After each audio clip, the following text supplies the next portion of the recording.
In the year 1274 and again in 1281 CE, Kublai Khan, the mighty ruler of the Mongol Empire, sent two colossal fleets from Korea and China to conquer the land of the rising sun. But the Japanese, led by their indomitable samurai warriors, stood strong, defending their shores with unwavering valor. Yet, it would be the typhoon storms and the legendary kamikaze, or divine winds, that would change the course of history. These supernatural forces unleashed their fury, sinking countless ships and thwarting foreign conquest. This epic encounter, where divine intervention intertwined with martial heroism, would etch itself into the annals of Japanese culture, becoming a timeless legend.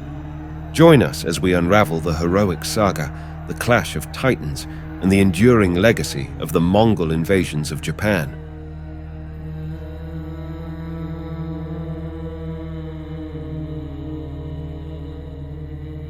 In a time when the Mongol Empire cast a formidable shadow across the known world, Kublai Khan, the grandson of Genghis Khan, sought to expand his dominion even further.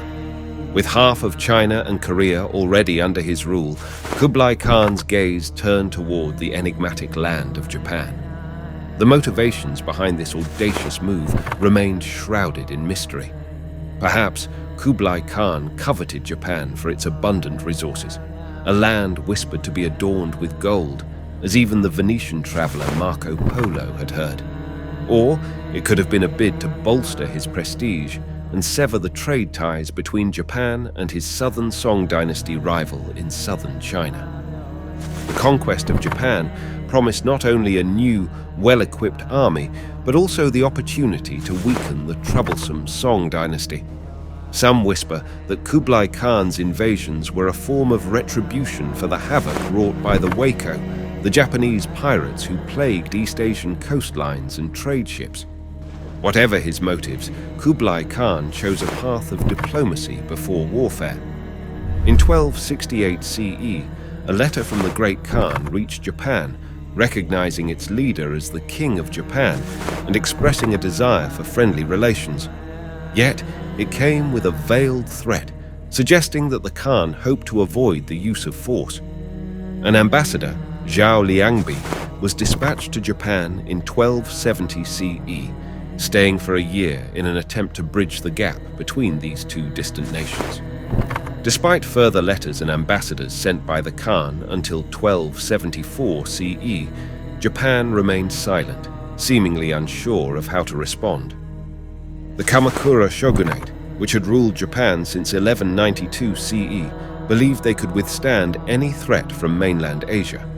Troops were stationed in the Dazaifu fortress in northwest Kyushu, anticipating the most likely landing point for an invasion. However, both the Japanese emperor and the shogunate rebuffed the Khan's diplomatic advances, displaying a lack of finesse in their response, perhaps due to their inexperience in international relations after years of isolation and their unfavorable view of the Mongol conquerors, as painted by exiled Chinese Zen Buddhist monks.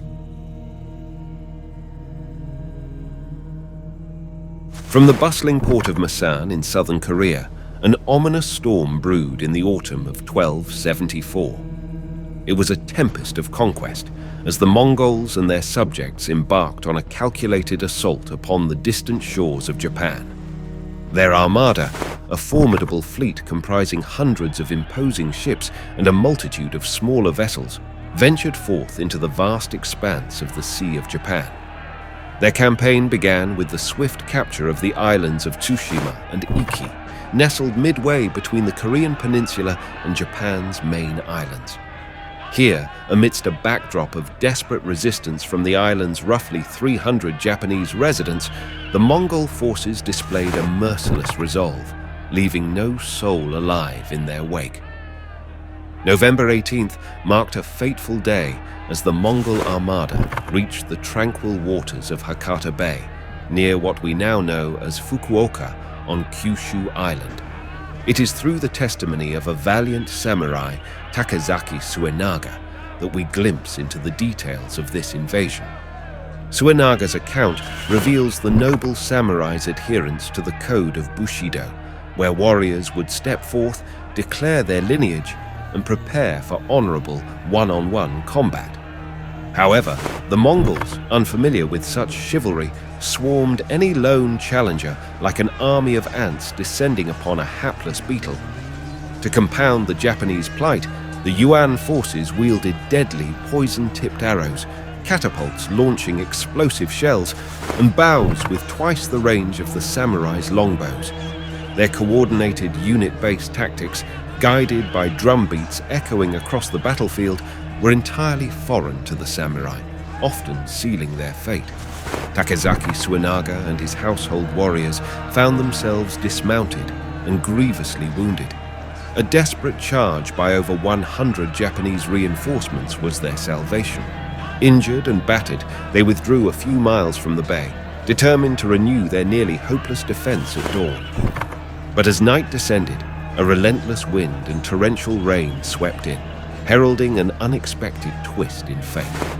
Unbeknownst to the Japanese defenders, Chinese and Korean sailors aboard Kublai Khan's ships persuaded the Mongol generals to retreat further into the open sea, fearing the bay's treacherous surf.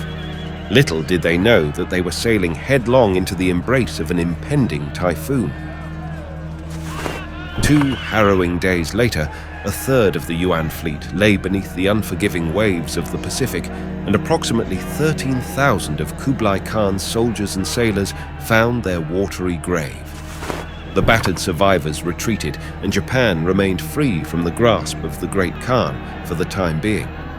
As Kublai Khan brooded in his capital of Dadu, modern-day Beijing, the samurai, who had bravely defended their homeland, anticipated their well-earned rewards from the Kamakura Bakufu. However, these rewards never materialized. In a traditional practice, land grants were bestowed upon noble warriors after battle, but the Mongol invasion left no spoils to distribute.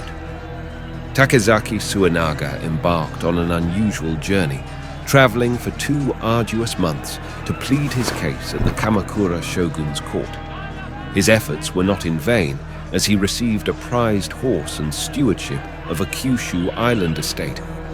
Yet, of the estimated 10,000 samurai who had fought, only 120 received any reward at all.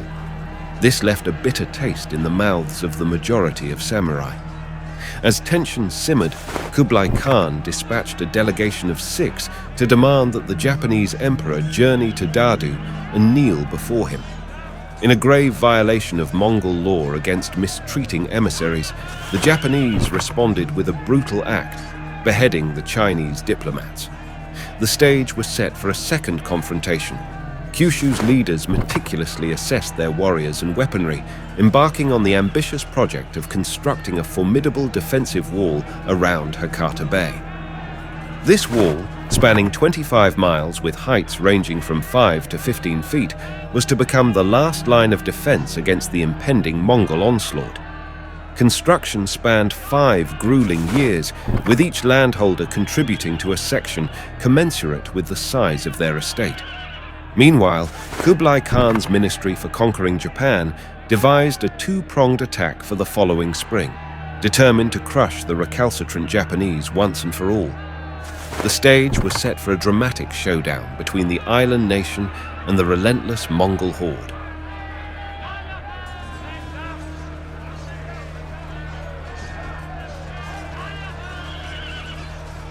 Kublai Khan's second invasion of Japan stands as a testament to both ambition and the unpredictable forces of nature.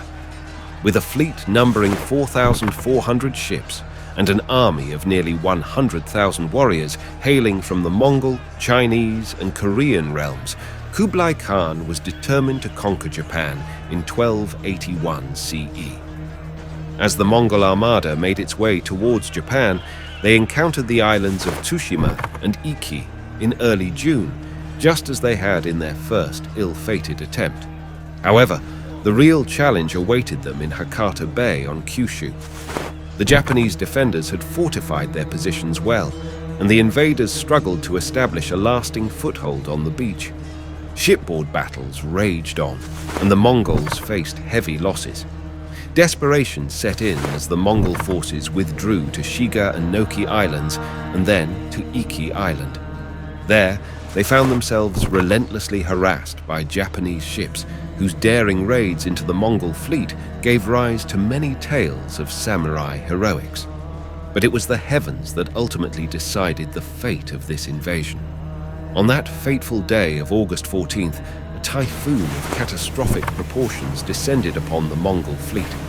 It tore through their ships, which had been tied together in a desperate bid for safety against Japanese raids.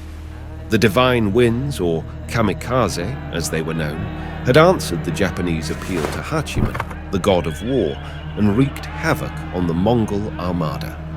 The Khan, undeterred by this cataclysmic setback, dispatched reinforcements from southern China, numbering anywhere from 40,000 to 100,000 men. Together, the two armies aimed for a renewed assault on Japanese soil, targeting Hirado. Yet the elements were not on their side, as another typhoon struck on August 12th during the battle at Takashima. For weeks, fierce combat raged on, and supplies dwindled.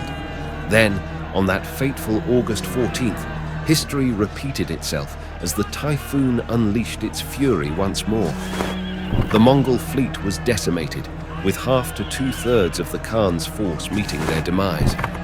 Thousands of Mongol warriors were either drowned or stranded on the shores of Imari Bay, where they met a grim fate at the hands of their Japanese captors. The term kamikaze, the divine winds, would later find new meaning during World War II, as Japanese suicide pilots became the last desperate defense against invasion. The Mongol invasion's failure was not solely due to nature's wrath. It was also compounded by the Mongols' ill-suited ships, hastily assembled to meet Kublai Khan's ambitions. These vessels, lacking proper construction and seaworthiness, proved vulnerable in the face of the tempestuous seas. In a cruel twist of fate, the defensive measure of lashing these unwieldy ships together using chains would seal their doom when the typhoon struck, marking the end of Kublai Khan's grand designs on Japan.